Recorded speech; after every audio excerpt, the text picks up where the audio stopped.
അസ്സലാമു അലൈക്കും വറഹ്മത്തുള്ളാഹി വബറകാത്തു. പ്രിയമുള്ള വിദ്യാർത്ഥിനികളെ, കഴിഞ്ഞ പാഠങ്ങളിൽ അഥവാ ലിസാൻ്റെ രണ്ടാമത്തെ പാഠം മുതൽ ഏഴാമത്തെ പാഠം വരെയുള്ള പാഠഭാഗങ്ങളാണ് ചർച്ച ചെയ്തത്. അതിൽ മാലി, മുലാരി എന്നീ ഫിഅലുകളെക്കുറിച്ചാണ്. മാലി ആയാലും മുലാരി ആയാലും ഒരു പ്രവൃത്തിയെ സംബന്ധിച്ച്, അഥവാ ചെയ്ത ഒരു പ്രവൃത്തി, ചെയ്ത ഒരു കാര്യം, അല്ലെങ്കിൽ ചെയ്യുന്ന ഒരു കാര്യം, അല്ലെങ്കിൽ ചെയ്യാൻ പോകുന്ന ഒരു കാര്യം, ഇതാണ് മാലി മുലാരി എന്ന് പറഞ്ഞത്. ഇനി നമുക്ക് പാഠത്തിലേക്ക് വരാനുള്ളത് അദ്ദർസു സാമിനു, പാഠം 8, തആലു വരൂ നഅുദു നമുക്ക് എണ്ണാം എന്ന പാഠത്തിലേക്കാണ്. ഇവിടെ ഒരു വസ്തുവിനെ എണ്ണുന്നതിനെ സംബന്ധിച്ചാണ് പാഠത്തിൽ പറയുന്നത്. ഒരു വസ്തുവിനെ എണ്ണണം. ഒരു പേന, അല്ലെങ്കിൽ 10 പേന എന്നെങ്ങനെ പറയും? 10 പേനകൾ എന്ന് എങ്ങനെ പറയാം? വസ്തു ഇവിടെ നമ്മൾ പാഠത്തിൽ തന്നെ ഉണ്ടല്ലേ, 2 സെക്ഷൻ ആയിട്ടുണ്ട്. എന്തുകൊണ്ടാണ് 2 സെക്ഷൻ ആയത്? നമുക്ക് പാഠത്തിൽ നിന്ന് മനസ്സിലായതാണ്, എങ്കിലും ഒന്നുകൂടി വ്യക്തമാകാൻ വേണ്ടിയാണ്. വസ്തുവിൽ എന്തുണ്ട്? ആണുമുണ്ട്, പെണ്ണുമുണ്ട്. ഇപ്പം നമ്മൾ മനുഷ്യന്മാരിൽ ആണും പെണ്ണും ഉണ്ടല്ലോ, ഇതേപോലെ മൃഗങ്ങളിലുണ്ട്, ഇതേപോലെ എല്ലാ വസ്തുക്കളിലുണ്ട്. അപ്പോൾ ഓരോ വസ്തുവിൽ ആണും പെണ്ണുമുണ്ട്. ആ പെണ്ണിനെ തിരിച്ചറിയൽ അതിൻ്റെ അവസാനത്തിൽ ഒരു താ ഉണ്ടാവും, ഹാ താ. ബൈത്തുൻ എന്നതിലെ ബാത്ത അല്ല, ബൈത്ത് എന്നുള്ളത് ആണാണ്. ബൈത്തുൻ എന്നതിൽ പിന്നെ ബാത്ത അല്ല, ഹാ താഗ് തന്നെ വരും. സാധാരണ ഫാത്തിമ എന്ന് പറയുമ്പോൾ എഴുതുമ്പോൾ നമ്മൾ എന്ത് ചെയ്യും? അതിൻ്റെ അവസാനത്തിൽ ഒരു താ എഴുതല്ലോ, ഒരു ഹാ താഗ്. അപ്പോൾ അതേപോലെ ഇവിടെ എണ്ണുമ്പോൾ 1, 2, 3 മാത്രം ശ്രദ്ധിച്ചാൽ മതി. ബാക്കി 10 വരെയൊക്കെ ഏകദേശം ഒന്നാണ്. 3 മുതൽ 10 വരെ ഒരേ രൂപമാണ്. 1 മുതൽ 2, 1ഉം 2ഉം ഒന്ന് ശ്രദ്ധിക്കാം. ഇവിടെ എണ്ണുന്ന സംഖ്യ, വസ്തു ആണാണെങ്കിൽ ആ എണ്ണുന്ന സംഖ്യയും ആണ് തന്നെയായിരിക്കും. പെണ്ണാണെങ്കിൽ, പെണ്ണായ ഒരു വസ്തുവാണെങ്കിൽ പിന്നെ സംഖ്യയും പെണ്ണായിരിക്കും. ഉദാഹരണത്തിന് കലമുൻ വാഹിദുൻ. കലമ് എന്നുള്ളത് എന്താണ്? ആണെന്ന് മനസ്സിലായി, കാരണം അതിൻ്റെ അവസാനത്തിൽ താ ഇല്ല. അപ്പോൾ കലമുൻ വാഹിദുൻ, വാഹിദ് എന്ന് പറഞ്ഞാൽ എന്താണ്? 1 അല്ലേ? ഒരു പേന. നമ്മൾ എണ്ണാൻ പഴയ മുമ്പത്തെ ക്ലാസ്സുകളിലൊക്കെ പഠിച്ചിട്ടുണ്ടല്ലേ, വാഹിദ്, ഇസ്നാനി, സലാസ, അർബ, ഹംസ, സിത്ത, സബ, സമാനിയ, തിസ്അ, അശറ, ഇങ്ങനെ നമ്മൾ പഠിച്ചതാണ്. ഈ വാഹിദ് എന്നുള്ളത് എന്താണ്? ആണാന്ന് മനസ്സിലായി അല്ലേ? അതിൻ്റെ അവസാനത്തിൽ എന്തില്ല? ഒരു തൊന്നില്ല. വാഹിദത്ത് എന്ന് പറഞ്ഞാൽ അത് പിന്നെ സംഖ്യ എന്തായിട്ട് മാറി? പെണ്ണായിട്ട് മാറി. അത് എപ്പോഴാണ് മാറുക? അത് വസ്തു പെണ്ണാകുമ്പോൾ.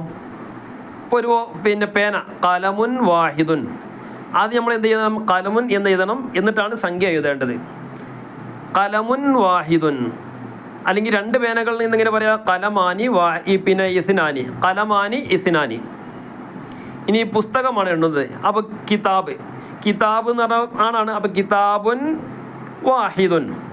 ഇനി 2 കിതാബ് എന്നിങ്ങനെ പറയാം, കിതാബാനി ഇസ്നാനി, 2 പുസ്തകം, 2 പുസ്തകങ്ങൾ. മനസ്സിലായില്ലേ? ഇതിപ്പോൾ വസ്തു ആണായതുകൊണ്ടാണ്.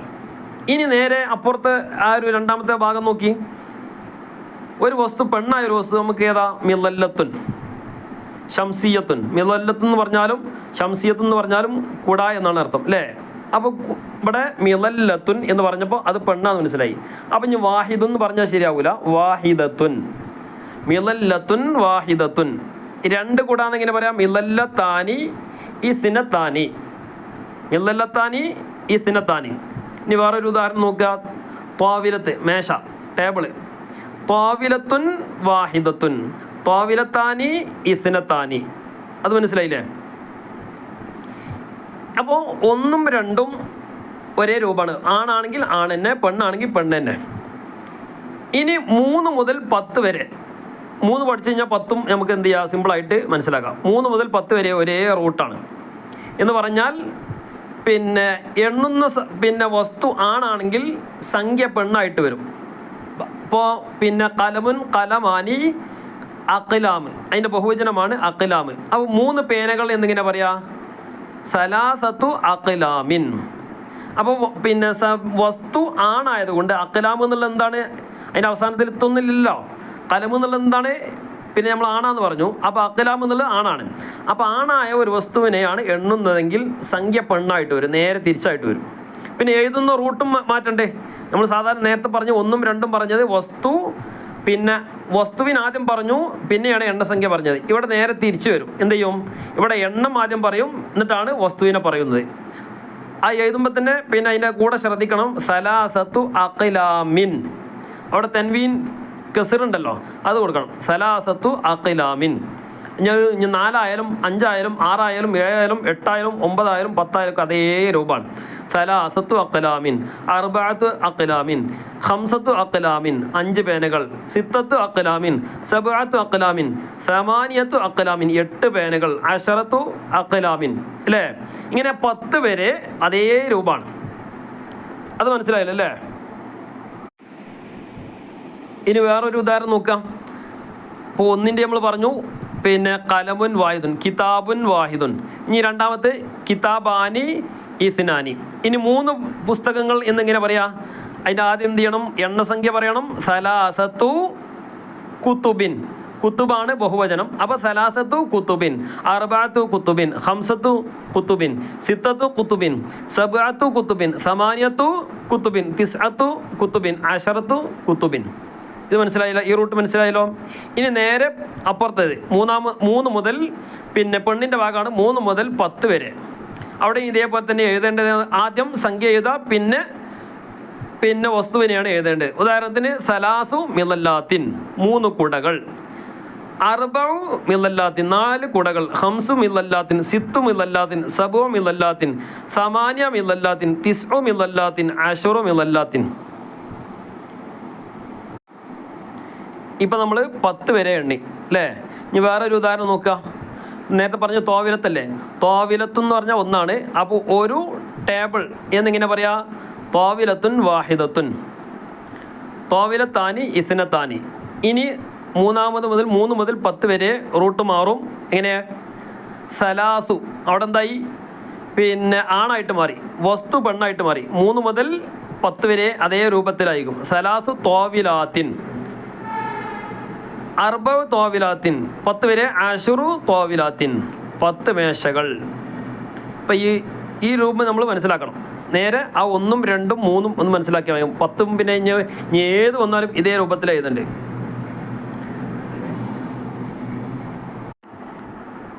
അതിൻ്റെ കൂടെ ഒറ്റ ഒരു ഉദാഹരണം കൂടിയും പറയാം.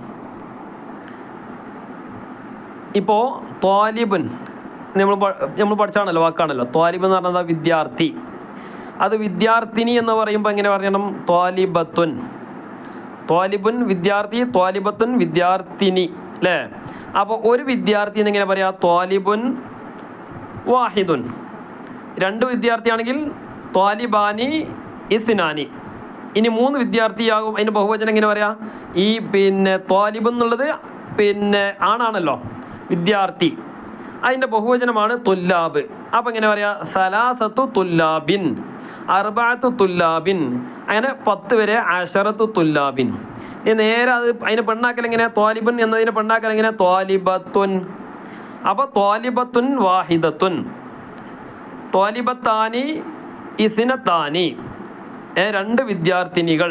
ഇനി 3 വിദ്യാർത്ഥിനികൾ എന്നിങ്ങനെ പറയാം? സലാസു ത്വാലിബാത്തിൻ, അർബഉ ത്വാലിബാത്തിൻ 4 വിദ്യാർത്ഥിനികൾ. ഇനി 10 വിദ്യാർത്ഥിനികൾ എന്നിങ്ങനെ പറയാം? അശറു ത്വാലിബാത്തിൻ. മനസ്സിലായില്ലേ? ഏത് ഉദാഹരണം വന്നാലും ഈ ഒരു രൂപത്തിലാണ് എഴുതേണ്ടത്. അത് നമ്മൾ ആ ഒരു മെത്തേഡ് നമ്മൾ മനസ്സിലാക്കി വെക്കുക. അല്ലാഹു തആല നമുക്ക് നല്ല ഉഷാറായിട്ട് തന്നെ പഠിക്കാനുള്ള തൗഫീഖ് അല്ലാഹു തആല പ്രദാനം ചെയ്യട്ടെ. നല്ല ബുദ്ധിശക്തിയും ഓർമ്മശക്തിയും അല്ലാഹു തആല പ്രദാനം ചെയ്ത് അനുഗ്രഹിക്കുമാറാകട്ടെ. ആമീൻ യാ റബ്ബൽ ആലമീൻ. അസ്സലാമു അലൈക്കും വറഹ്മത്തുള്ളാഹി.